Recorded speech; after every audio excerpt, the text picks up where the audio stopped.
I required to stand behind the podium, or can I come out front a little bit? I think I will come out front,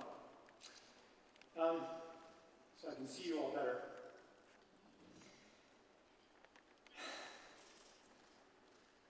So I'm thinking, when we're talking about the next step, we have to ask ourselves, the step from where and the step to where. It's kind of a bigger picture question. If we don't ask ourselves that question, then, just as Ali said, we might end up where we're going already, blindly following the direction that we've always followed. And I think that we all have a sense that something different is possible, something new, something that we couldn't even have imagined before. So today I'm going to talk a little bit about the big picture of where we are as a species, all of humanity, where we are at this special moment in history, and where we could be going. And I promise that it will not be boring, although it might be a little challenging sometimes. I don't know if any of you had the same thoughts that I had. Here we're looking at technology and really a world of miracles, things that were unimaginable a generation or 2 generations ago, even in the minds of science fiction writers, are happening today before our eyes. And so on the one hand, we have this feeling of wonder and of infinite possibilities. On the other hand, when we talk about, well, how is this going to change life? Sometimes, and I don't know if you feel the same way, but sometimes I feel kind of a sense of disappointment when someone says, well, you'll be able to have your cell phone hooked up to your refrigerator, so you can monitor your refrigerator at all times. And like, how many people right now are curious about the temperature in your refrigerator? Raise your hand. 4 degrees, 3 degrees, 5 degrees, right? Not, like, is that really going to change your life? Or even something like video conferencing at the airport, or being on vacation and being able to video conference on vacation. Like, is that really going to, is that what we're wanting when we look at the possibility of miraculous changes, of big changes? Part of me is like, is that it? Isn't it supposed to be more than that? And I think that it is going to be much more than that. And I'd like to give you a picture, because I'm not anti-technology, but I think that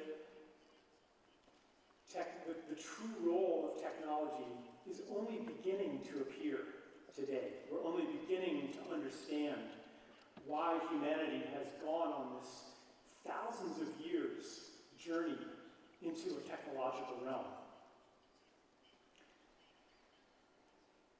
So I think I'll take you back a few thousand years, maybe a few million years, to give you an appreciation for where we are today. And I want you to ask yourself as I speak, to keep in mind the question of what is this all for? And are we really happier? And what makes human beings happy? Some of the speakers were talking about the increase in broadband connectivity, the number of minutes people spend on the telephone, and the growth rate of the IT sector. But part of us is also aware that just because we're having more broadband connections or talking on the phone more doesn't mean that we're having more intimate conversations. It doesn't mean that we're having closer connections to other people. It doesn't mean, does it, that we really know each other better than we did before? Do we really know each other better than 2 people in a traditional village in Anatolia? Technology is supposed to serve us, but sometimes it seems that we are the ones serving technology, becoming busier and busier and busier. And there's kind of this promise of technology that says, well, someday, maybe not now, maybe you're busier now, but someday it's going to make life easier. Someday we're going to have an age of leisure where we don't have to work so hard. And this has been a promise of technology for hundreds of years. Even in 1800, futurists like myself, I would consider myself a futurist. In 1800, futurists were saying, look, a machine can do the work of 1,000 men. Therefore, very soon, each man will have to work only 1,000th as hard. But that's not what happened. We worked harder than ever. In 1984, the futurist Alvin Toffler said, by the year 2000, the greatest problem facing humanity will be what to do with all of our leisure time.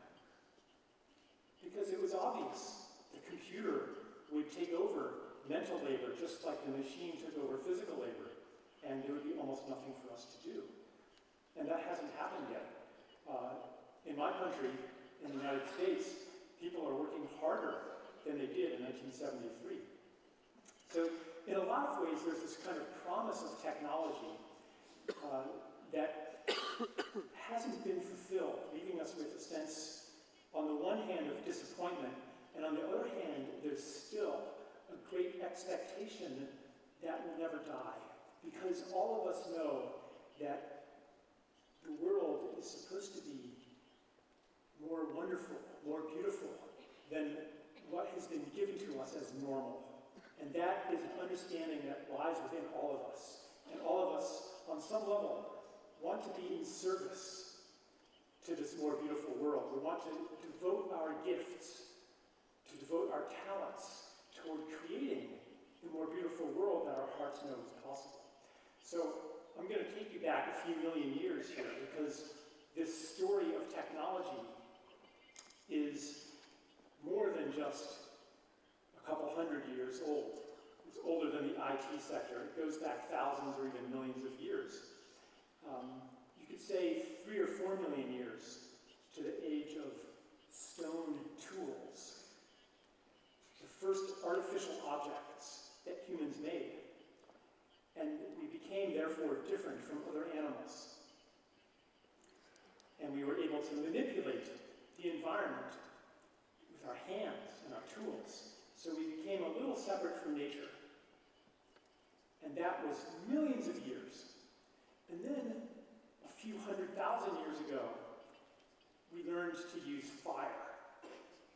And fire made us the masters of nature. No other animal uses fire.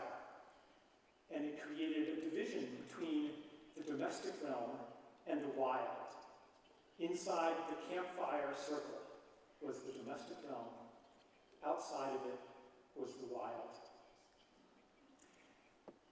Then 30 or 40,000 years ago, the next step came around, and that was language. Representational language, symbolic culture, representational art. A few tens of thousands of years ago it began. And so now, and that separated us from nature more because we had a layer of concepts between ourselves and the natural world. And we began to order nature conceptually. And it became ours. The next step was only a few thousand years ago with agriculture. So now it wasn't just conceptual, but we were turning other beings, other animals and plants toward human purposes with domestication. And we began to control nature. And that was another step of separation away from nature, because all of a sudden some things, some weather became bad weather, some animals became bad animals. The weeds were bad, the wolves were bad, the sheep were good, the corn was good. And we began to want to control nature, to control the floods, to control the insects, to control the weather, to change the course of rivers, and we began to do that. The next step came a few hundred years ago, and that was the Industrial Revolution. So now not only are we changing the face of nature, but we're building completely artificial environments, transcending natural forces, transcending the limitations that affect every other animal, and with science, understanding nature in a new way. So that around that time, Descartes said, yes, our destiny is to become the lords and masters of nature, and we're doing it with technology. And it began to seem that we didn't really need nature at all, because we would engineer what we needed. We don't really need nature anymore. The most recent revolution, so each one of these was a revolution. Each one of these was a tremendous change. And with each step, human beings changed along with it. The most recent change was only a few decades ago, and it was the information revolution.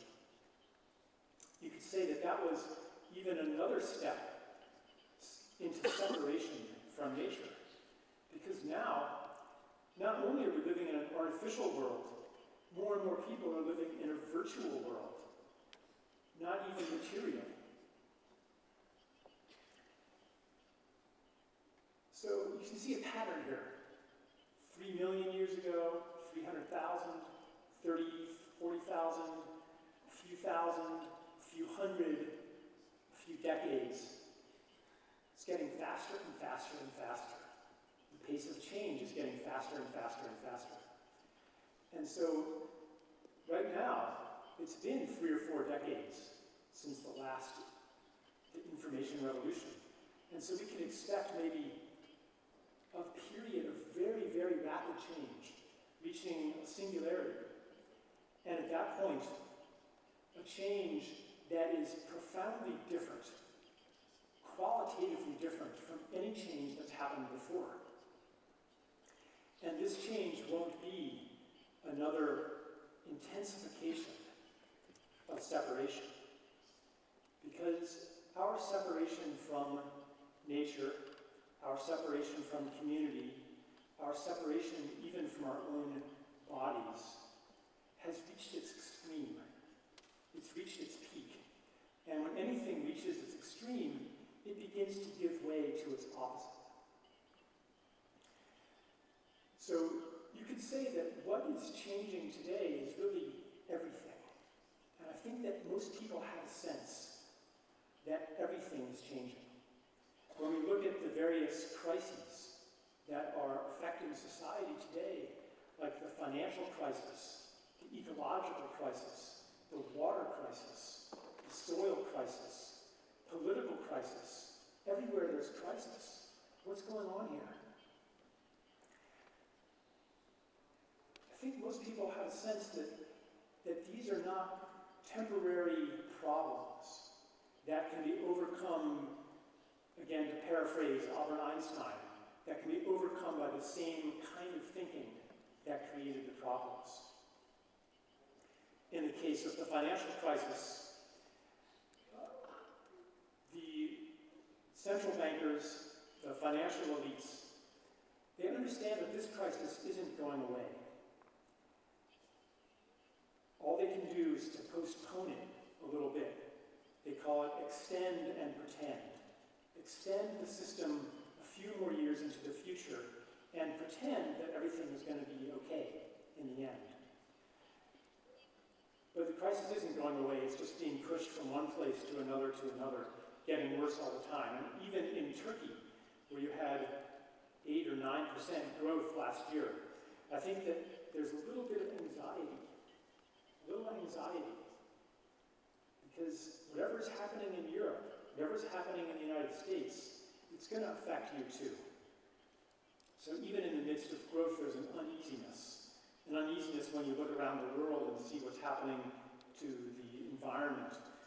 Even when you look in your own country and you ask, is this growth distributed equally? Is everybody benefiting? And is this really making people happier? So I'm going to put an idea out for you that you can think about. And then I'm going to explain a little bit about what it means, practically speaking, for technology and information technology in particular. So when I say everything is changing, what do I mean? What's the most basic thing that can change in a culture? The most important thing. The most important thing in any culture is the mythology. And what do I mean by the mythology? The myths. The mythology of a culture, it's how a culture answers the most important questions that a human being can ask. Questions like, who am I? Why am I here? What's important in life? What's valuable? Where did we come from and where are we going? We've had answers to those questions that have been around for hundreds of years now. They're provided in large part by science, but religion and other ways of knowing have contributed to this myth. And so it says basically, I'll answer a few of these questions. I don't have time to elaborate on the entire thing today. But one of the answers to the question, why are we here? Where did we come from? And where are we going? It says, well, human beings, we started off as these animals without even tools, but then, and we were helpless, and we were ignorant in the face of nature, but then we developed technology, and we developed science, and we were no longer helpless, but we became the masters of nature. And we developed machines, and we conquered diseases, and we put machines into our service. And someday, the story says, someday our triumph, our victory over nature will be complete. And we won't even need nature anymore. We'll be able to synthesize food. We will conquer all disease. Maybe we will even conquer death. Maybe we will merge our consciousness with computers. Maybe we will leave nature behind and go off into space. Space colonies, that's the future. Onward and upward, more and better. And you can see that way of thinking, even in that video that we saw before I spoke, where here's Turkey developing, and there's all these people in the city, and all this traffic, all these cars, and the implication is, and who knows what's next? Who knows what great things are next? And perhaps part of us still believes this myth. But in my country, it's getting harder and harder to believe. And remember, my country is called a developed country. And your country is called a developing country. I think that's a little bit arrogant, because what it's saying is, it says, someday you will be like us. We are the destination. That's what developed and developing mean. And I would ask you not to trust that. Not to trust destination Charles, destination America. Because look at what's happened to my country. I don't know how many people have traveled there and seen all of the obese people, all of the miserable people in these boxes, not knowing their neighbors, all of the sick people, the sick environments, the sick forests. I don't know if you've looked at these maps that show the deserts getting bigger every year, but I'm sure you've heard of climate change and global warming. It's becoming obvious that this technological program to conquer nature and to deliver us into paradise isn't bringing the desired results. Lifespans are not even rising anymore. People are not getting healthier, they're getting sicker. And we're not having more and more leisure time. And we don't have space colonies. And we haven't conquered all disease. In fact, new diseases are coming out of nowhere. And that's not to say that technology was a big mistake. But you could say that the myth of the ascent of humanity is becoming obsolete, and that we're beginning to suspect that the future is never going to come. And that leaves open the question, well, where are we going then? Where are we going?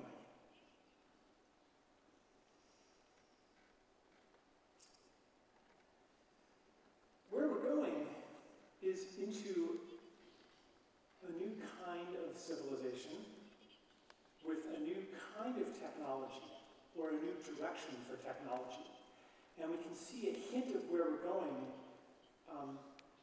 in the technologies that are coming to the forefront today. All of these steps that I told you about, stone, fire, the agricultural revolution, the industrial revolution, the information age, these were all more and more and more separation from nature. Reaching its peak, and then what? And then turning toward its opposite. Humanity is developing an ecological consciousness where we want to rejoin nature. We want to play our part in the ecosystem.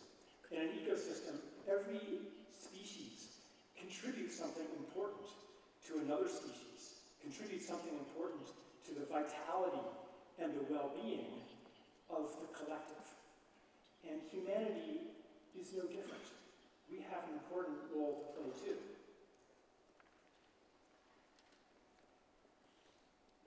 We're coming into an understanding that we are here to contribute something as a species and also as individuals.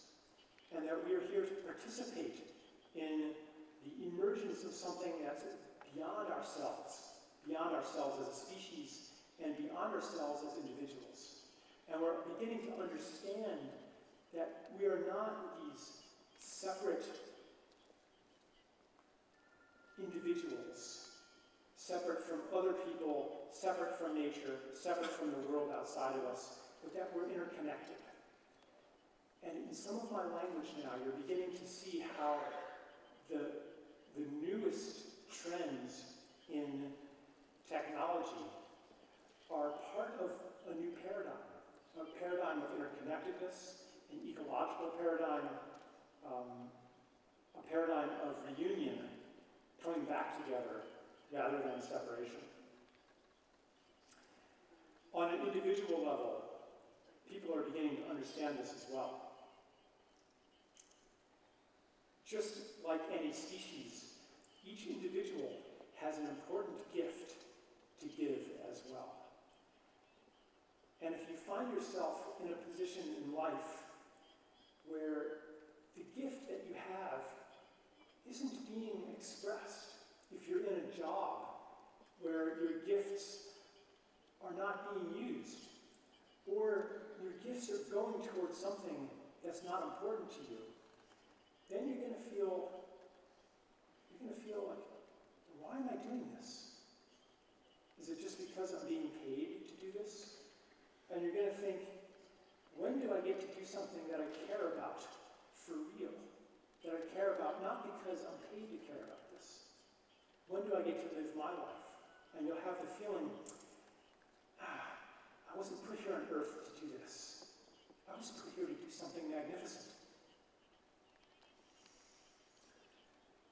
Today, that knowledge that we're here to do something magnificent, that we're here to contribute something important to the collective, is often a very lonely knowledge. and it goes against the system of economic incentives, because our money system, our economic system, is still built on the old mythology. So the things that, in general, the things that bring money are the things that exploit nature, and not the things that serve nature. But if what you care about is the welfare of other people, the welfare of society, the welfare of nature, then that impulse is often going to come into conflict with the system of financial incentives. So let me just, I could talk a lot more about this transition and how all of the crises that we see today are actually a really good thing, because real change never happens without a crisis. The old world has to fall apart before a new world can be born. And so we're seeing a very natural process today. And what we're being born into is a state where humanity is in partnership with Earth, and in which we understand that the well-being of nature is our well-being too, that we can't escape the effects of what we do.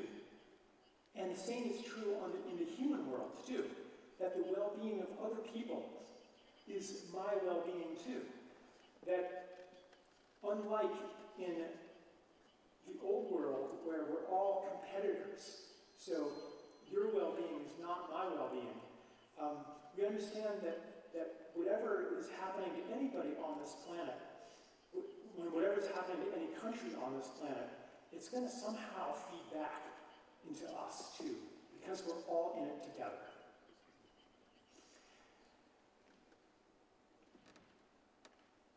Now, I'd like to translate this a little bit into some more concrete trends in the economy and in business, and to make it really useful to you.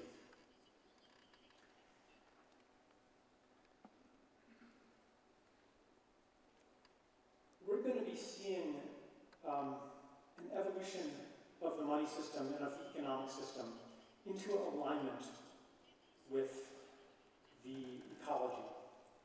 So that, for example, today, the best business decision is usually not identical to the best ecological decision. Often they are in conflict, which is why it usually takes a little bit of courage to do anything that genuinely benefits society and genuinely benefits the natural world. You know, like you can say, well, you can try to have it both ways. You can say that our social investments are going to help our company's PR. They're going to help our image, and we're going to educate consumers, and they'll be happier people, and they'll buy more and stuff. But the PR benefits don't go very far compared to the big things that we really need to be doing today. But we're going to see changes in the money system so that, for example, it becomes very expensive to pollute. It becomes very expensive to waste energy. It becomes very expensive to draw water from the ground. All of the things that are unsustainable will become very expensive as we align money with our growing knowledge of our participation in the circle of life on Earth, which means that all of these kind of socially responsible business practices are going to become the only way to run a successful business. Those companies that are already doing a lot in this area, this isn't just like some philanthropy that, well, if we make enough money, we can afford to do this. This is an essential business strategy for the future. not obvious yet. But already the companies that are doing that kind of thing are more profitable than companies who are not. And this advantage comes back in mysterious ways sometimes. Maybe at the moment where you decide to implement zero waste manufacturing or something like that, you don't know how it's going to benefit your company. There's always a little bit of courage that's necessary to step into this paradigm of giving back to nature or giving back to society. But I'm saying that this is a next step that is aligned with where our species is going. Another example that we can look forward to is a change in the way that we design and manufacture things, for example, software. Some of you may have heard of things like agile software development, where, in the old model, the customer would give you specifications, you'd sign a contract, and you'd deliver a product by a certain date. Whereas in agile software development, it's an ongoing dialogue with the customer where you give them a version, they test it, they come back with feedback, and you respond to that, you give them something else, and in the end, something emerges that neither the developer nor the client even knew existed.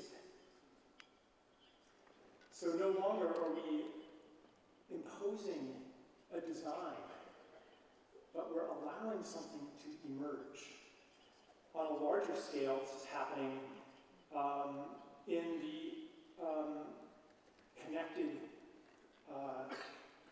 world, in the connected economy, where we really can't envision what software and what computing technology in general is going to look like in 5 years. Because it's an emergent process that arises out of the peer-to-peer interactions of millions or actually billions of people. So one thing that means is that our current concepts of intellectual property are going to become increasingly obsolete. And already it's widely understood that there's a big problem with the intellectual property system. You can see that in the recent case between Apple and Samsung, where Apple is claiming patent rights to developments in technology that are, most people say, are pretty obvious. It's not that a bunch of Apple engineers retreated into a room all by themselves and came up with some brilliant new idea. But this is the idea that is emerging out of the interactions of millions of people everywhere. And it's the natural next step. And patents have become a way of just kind of capturing something that was, and keeping it for yourself, something that is being produced by the collective. And so we're beginning to understand that you could say that we're all in this together. And I think that this, you could say that this is the purpose of technology right now. If you had to put it in one sentence, the purpose of technology, or the purpose especially of information technology, is to bring humanity together, to create platforms for co-creation, to allow us to meet each other's needs and to express our gifts. And I'll add that technology is beginning to allow us to do that with less and less money,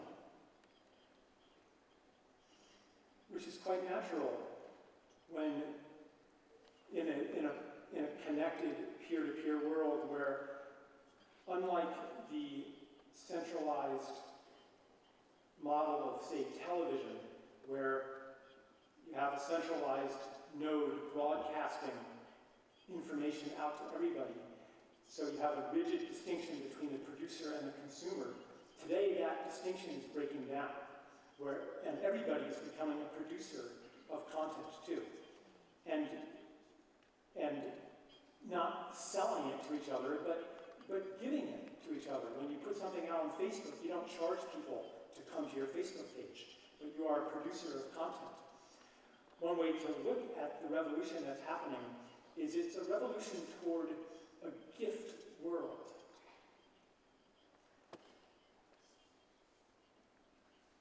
Which is how ancient people saw the world in terms of gifts, and that's how their economies worked too.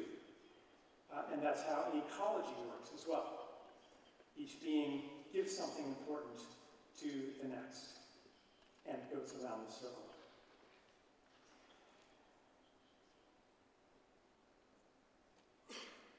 This is a problem for economists. And this has been a problem for hundreds of years. At the beginning of my talk, I touched on the question, and I'll say it explicitly now. Why is it that we do not have an age of leisure right now? Why don't we have 20-hour work weeks? Why don't we have 10-hour work weeks? When we have 200, 300 years of labor-saving technology. When we have computers now that can do things so much faster than 30 years ago, 40 years ago, we were adding things up by hand. We can do it so much faster now. Why don't we work less? The reason is that instead of working less, at every moment in history, we've chosen to consume more instead, and to produce more instead. And this choice has been a necessity, because our money system only works in the presence of economic growth. And so to circle back to the economic crisis that I mentioned at the beginning, the reason that our crisis won't go away is that our planet is running out of room for economic growth. Because what is economic growth? What do we say when one of these speakers says the IT sector rose by 13% last year? What does that mean? It means that spending on IT rose by 13%. It means that people are paying for something that they never paid for before. When the economy grows, it means that more goods and services are being exchanged. Well, how do you create new goods and new services? One way is to find something in nature and make it into a product. Another way is to find a relationship and turn it into a service. So you can go to a country without technology where nobody pays to have a conversation, where nobody pays to go to their friend's house. And you can develop that country and turn it into a place where people pay to talk, and people pay to move. They buy cars, they ride trains, and it becomes a developed country. But on one level, nothing has really changed. People are still having conversations, people are still visiting friends, people are still going to work, but it's all much farther away, and they're paying for something that they didn't pay for before. And I'm not saying that this is necessarily a bad thing. Lots of new kinds of interactions arise in this process. What I am saying is that this process has a limit. Nature has a limit to how much of it we can convert into product. And human relationships, human communities have a limit to how much of them we can convert into services. If you need wise advice, you go to a psychologist, you go to a life coach or something like that. I'm exaggerating a little bit, but what I'm saying is that there isn't much room for growth in the developed countries. So the financial system is reaching a crisis. And the only way to postpone that crisis is to find some other countries that have some nature that can still be converted into product, and have some relationships that can still be converted into services, and to convert those too. But that will reach a limit very soon as well. It reaches a natural limit, and it also reaches kind of a spiritual limit, where we don't want that anymore, because we no longer want to be separate from nature and separate from each other. We want to come back together again. So the financial crisis is a crisis of the end of growth. And the end of growth is part of this transition I've been talking about in our basic mythology. The transition from increasing our domination of nature toward becoming participants in nature, toward an economy that is an extension of ecology and not an exception to ecology.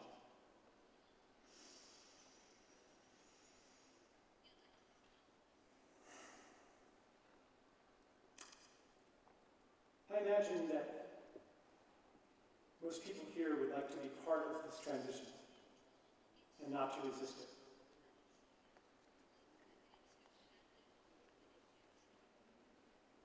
And I guess I have no idea how much time I'm supposed to have left, but I think not much.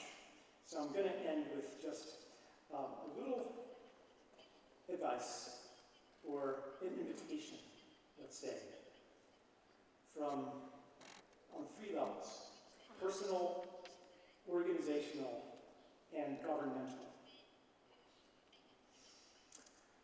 On the personal level, the transition means to step into the spirit of the gift and to recognize that you come to this world as a gifted being, that nothing that you have, not even your own life, is something that you earned.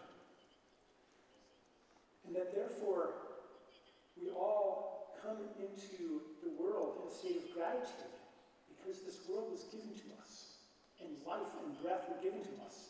And this state of gratitude means that we desire to give too. That's what gratitude is.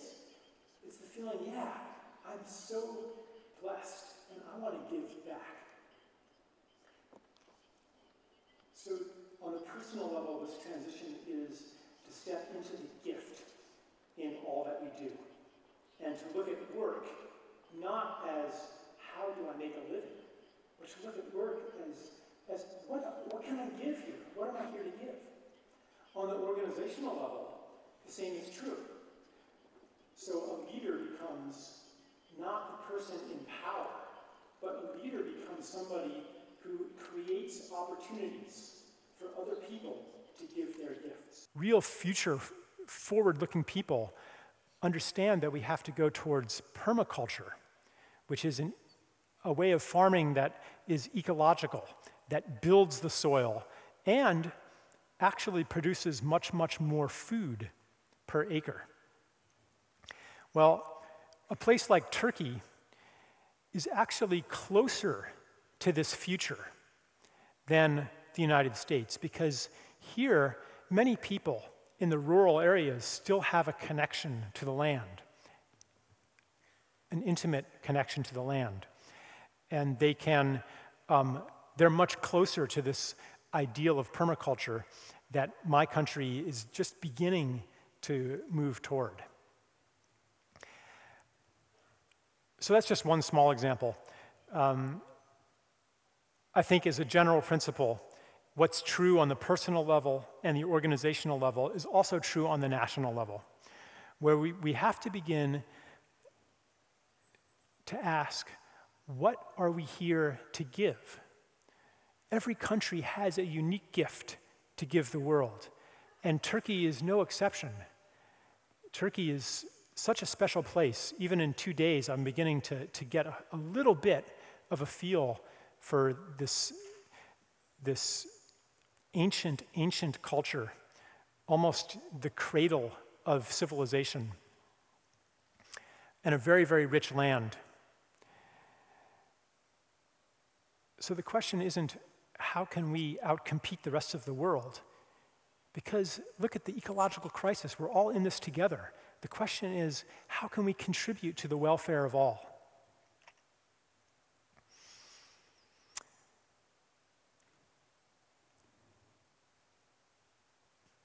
So I'm going to end in a minute here and give time for the other speakers. But I'd just like to invite you as you continue, as you listen to Dominic, who's speaking next, and as you listen to the other speakers and have conversations. Really, like at a conference, the best stuff happens in between the speakers, right? I mean, look at this.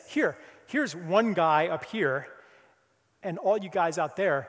Is that more like the internet, or is that more like television? It's more like television. What happens in between is more like the internet. And so I'd like you to really step into that and value that. And as you hear the other speakers and as you have conversations, begin to think in terms of what am I here to give? What is my company here to give? What unique thing do I have to offer in the spirit of service? And to begin to trust that when you do offer something in the spirit of service, that the bottom line will work out too. After all, there's almost no alternative. The old way isn't working very well anymore. And I think it's about time to take the next step.